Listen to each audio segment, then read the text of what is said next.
Welcome to Agrimly. Hello everyone, कैसे हो आप लोग? कैसे चल रही है आपकी तैयारी? एक बहुत ही मशहूर बात है कि कड़ी मेहनत का कोई विकल्प नहीं होता और यही मेहनत आपको आपके लक्ष्य तक पहुंचाएगी। Now we are going to discuss our very first slide for today. Herbicide selectivity definition and concepts. ये बात ध्यान से समझो।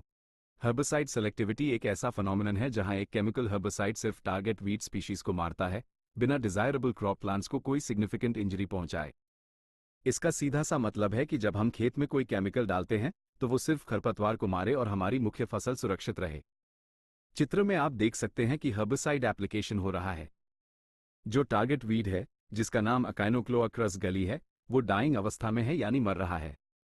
वहीं दूसरी तरफ जो हमारी डिजायरेबल क्रॉप है वो एकदम हेल्दी खड़ी है। यही सेलेक्टिविटी का मुख्य उद्देश्य है। समझ आ रहा है? Let's discuss next part of the slide. की कॉन्सेप्ट्स ऑफ सेलेक्टिविटी। अब इसके कॉन्सेप्ट्स पर आते हैं। सेलेक्टिविटी हमेशा रिलेटिव होती है, एब्सोल्यूट नहीं होती। यह एक रेट डिपेंडेंट फिनोमिनन है। इसे याद रखना। कोई भी हर्बिसाइड सिर्फ एक स्पेसिफिक डोसेज रेंज के अंदर और पर्टिकुलर एनवायरमेंटल कंडीशंस में ही सेलेक्टिव होता है। इस बात को चित्र के माध्यम से भी समझाया गया है। डायग्राम में डोस रेंज दिखाया गया है। अगर आप लो डोज का इस्तेमाल करेंगे तो फसल सेफ रहेगी, लेकिन अगर आपने हाई डोज इस्तेमाल कर दिया तो फसल को इंजरी हो जाएगी। इसी को डोस रेंज या रिलेटिव सेलेक्टिविटी कहते हैं। इसके नीचे जो थर्मामीटर और बादलों से बारिश का चित्र है, वो ये दर्शाता है कि एनवायरमेंटल कंडीशंस भी सेलेक्टिविटी को बहुत ज्यादा अफेक्ट करते हैं।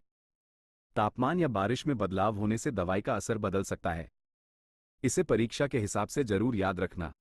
Indian council of agricultural research national eligibility test exam in the year 2018 यानी भारतीय कृषि अनुसंधान परिषद राष्ट्रीय पात्रता परीक्षा 2018 में सीधे ये तथ्य पूछा गया था कि क्या सेलेक्टिविटी एब्सोल्यूट होती है। तो आपको याद रखना है कि यह एब्सोल्यूट नहीं बल्कि रिलेटिव होती है और यह रेट डिपेंडेंट फिनोमिनन है। Thanks for listening. Like, share और सब्सक्राइब करो एग्रीमली को।